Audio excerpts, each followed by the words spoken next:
I'd go. If he asked me right now, I'd go. The sentence landed like a slap, not loud, not dramatic, just casually spoken, like she was picking a restaurant. Our therapist blinked once. I didn't. I just stared at my wife, Lila, and felt my chest tighten so hard I couldn't inhale all the way. Lila, Dr. Chen said carefully, do you understand what you just said? Lila shrugged, eyes glossy but steady. I'm being honest. That's what we're here for, right? My hands were on my knees, fingers locked together so tight my knuckles went white. My mouth tasted like pennies. 9 years, a mortgage, 2 cars, birthday dinners, sick days, the little routines that make a marriage feel like a home. And she just erased it with one sentence. I stood up so fast the chair legs scraped. I think we're done, I said, surprised my voice didn't crack. Dr. Chen raised his palms. Mark, let's slow down. No, I cut in, swallowing hard. This is slow enough. Lila rolled her eyes like I was overreacting. Seriously? You're doing this again? Again. That word carried history. Here's the short version, because I didn't need to relive it to know where I was standing. I met Lila in Chicago when we were both broke and ambitious. She was magnetic, smart, funny, always the center of every room. I was steady. I built systems, saved money, kept promises. Her ex, Jonah, was the kind of guy who showed up in stories, charming, impulsive, always finding himself. They dated before me, and his name never fully left our marriage. At first it was harmless, an old photo she forgot to delete, a birthday text she claimed she didn't notice. Then it became a shadow that followed us into every argument, especially once my family started treating Lila like she was too good for me and treating me like I should just be grateful she stayed. I didn't walk into therapy to win. I walked in because I still believed in us. And now she just admitted, in front of a witness, that if Jonah snapped his fingers, she'd leave. I looked at my wedding ring, the gold band suddenly feeling like a prop. I slid it off slowly and set it on the little side table next to the tissues. Lila's mouth tightened. Oh, come on, Dr. Chen's voice went softer. Lila, do you want to clarify? She lifted her chin. Why should I? Mark always needs everything to be a big performance. A shaky breath left me. My cheeks burned, not from anger, but from humiliation, so sharp it felt physical. I forced a calm tone because I could feel myself shaking. You just told a professional on record that you'd leave me for him. That isn't a performance. That's a decision. Her laugh was small and mean. You're so dramatic. I nodded once because arguing would only give her what she wanted. Okay, I turned to Dr. Chen. Can you note exactly what she said, word for word? Dr. Chen hesitated, then nodded slowly. Yes. Lila's eyes narrowed. Why are you being weird? Are you trying to punish me? No, I said. I'm trying to protect myself. When I walked out, the hallway felt too bright. The office smelled like lemon cleaner. My feet moved like they belonged to someone else. I rode the elevator down with a couple holding hands, laughing softly, and I stared at the numbers lighting up like they were counting down my life. Outside, the wind cut through my coat. I stood on the sidewalk, phone in my trembling hand, and stared at my reflection in the dark glass of the building. 9 years ended with one sentence. I didn't call a friend. I didn't go to a bar. I did the one thing I'd always done when life got messy. I made a plan. I opened my contacts and tapped the name I'd saved months ago, but prayed I'd never need. Andrea Holt, attorney. When she answered, her voice was crisp. Andrea Holt, I swallowed. Hi, It's Mark Dalton. I need to file. There was a pause, then a gentler tone. Okay, take a breath. Tell me what happened. I looked back up at the building. My throat tightened again, but this time it wasn't just pain. It was clarity. I heard the truth, I said, and I'm done pretending I didn't. Andrea met me that afternoon in a quiet conference room that smelled like coffee and printer paper. I kept rubbing my thumb over the spot where my ring used to sit, like my skin couldn't accept it was gone. Start from the top, she said, sliding a notepad toward me. I told her everything. Lila's sentence, the therapist's reaction, the way Lila smirked like she'd won something. Andrea didn't gasp or judge. She just listened, pen moving steadily, eyes sharp. When I finished, she looked up.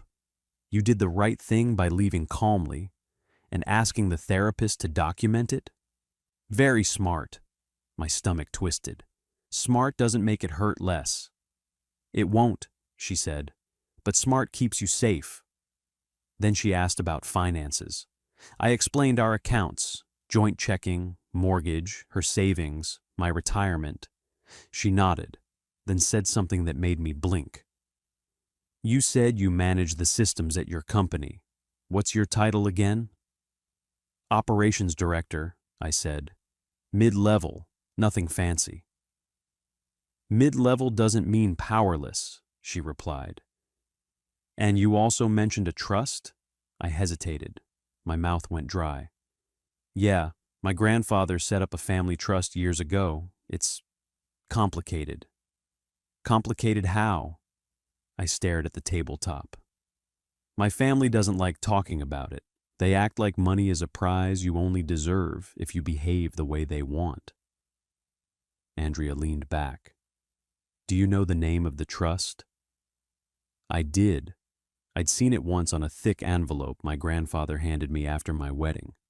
He'd squeezed my shoulder and said, just in case life ever tests you, kid. At the time, I laughed, like love made you invincible. I said the name out loud. Andrea's eyebrows lifted. Mark, that's significant. My pulse thudded. What do you mean? It means, she said slowly, we need to review exactly what's in that trust and what's been activated. I left her office with a folder and a strange, steady calm. On the train home, I kept replaying Lila's voice. I'd go. And every time, the hurt came back like a wave, but it didn't drown me anymore. It pushed me forward. At home, the condo felt too quiet. Lila wasn't there yet. I walked into the kitchen and saw the little things that were us. The matching mugs, the framed photo from our first vacation, the grocery list on the fridge in her handwriting. My throat tightened. Then my phone buzzed. Lila, where are you? We're not done talking. I didn't respond. Another message came. Lila, you seriously left me sitting there like an idiot. Like an idiot. Not like a wife whose marriage just shattered. Not like someone who hurt me. Just her pride. My hands trembled, but I kept my voice quiet, even though no one could hear me. This is exactly who you are. I went into the bedroom and opened the closet. I didn't throw her things or slam drawers. I pulled a suitcase out and set it on the bed. Hers. Then I placed it carefully beside her side of the closet like a calm statement. I heard the front door open an hour later. Lila's heels clicked across the floor. Mark! Her voice had that sharp edge, anger hiding panic. She stopped in the doorway when she saw the suitcase. Are you kidding me? I faced her, hands at my sides. No, her face flushed. You're actually doing this? Over one sentence? It wasn't one sentence, I said, my voice steady. It was the truth you finally said out loud. She scoffed. I was venting. Therapy is supposed to be safe. It was safe, I answered. You felt safe enough to choose him. Her eyes flashed. Jonah doesn't even matter like that. I let a small, bitter laugh slip out. Then why did you say you'd leave with him, in front of a therapist? She opened her mouth, then closed it. Her gaze flicked away. That tiny hesitation told me more than her words ever had. Then she did what she always did when cornered. She went for the humiliation. You know why this is happening? She said, crossing her arms. Because you're boring, Mark. You're predictable. You don't make me feel alive. The words hit, but I didn't flinch. My chest still felt tight, but there was a new feeling underneath, something firm. I made you feel safe, I said quietly, and you confuse safety with weakness. Lila's lips curled. Don't act noble. You'll come crawling back like you always do. I walked to the counter, opened the folder Andrea gave me, and slid a single paper across to her. What's this? She snapped. It's the divorce filing, I said. Drafted, ready. I'm submitting it tomorrow. Her eyes widened just a little. You wouldn't. I met her stare. I already did the hard part. I left. For the first time, her confidence cracked. She swallowed, and her voice softened. Mark, don't be rash. I leaned in just enough to make sure she heard me. I'm not being rash. I'm being honest. Her phone buzzed on the table then, loud in the silence. She glanced at the screen, and something flickered across her face. Fear. I saw the name before she could hide it. Jonah calling. Lila froze. And in that frozen second, I realized the story wasn't ending. It was just turning. Lila stared at her phone like it had betrayed her. The call kept ringing, that bright, cheerful tone cutting through the tension like a knife. Are you going to answer? I asked, calm. She fumbled, declined the call, then glared at me as if I'd dialed it myself. Stop looking at me like that. Like what? I said. Like I finally see you? Her nostrils flared. He just heard we had therapy today. That's all. I nodded slowly. Sure. I turned and walked toward the bedroom, not because I was running away, but because I refused to fight for my dignity in circles. Behind me, Lila's voice rose. You're really going to throw away 9 years? I paused in the hallway, my back to her, and felt the old pain try to pull me into a pleading version of myself. My throat tightened, my hands trembled. I swallowed once, hard. You threw it away, I said.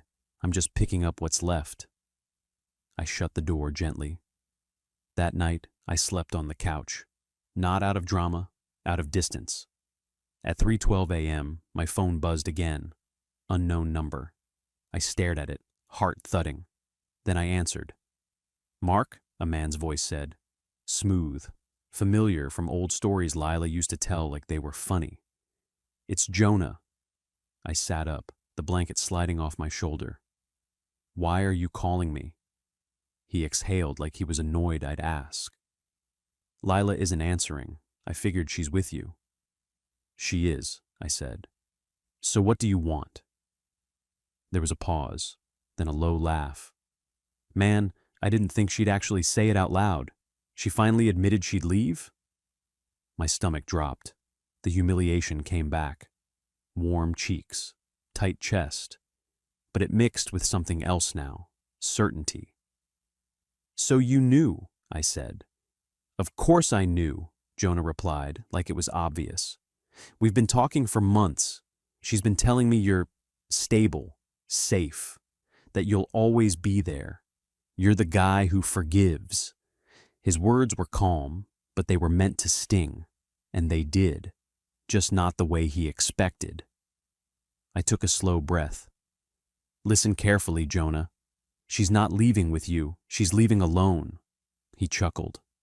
Oh, come on. She always comes back to me. No, I said, my voice even. Not this time. Why? he asked, finally irritated.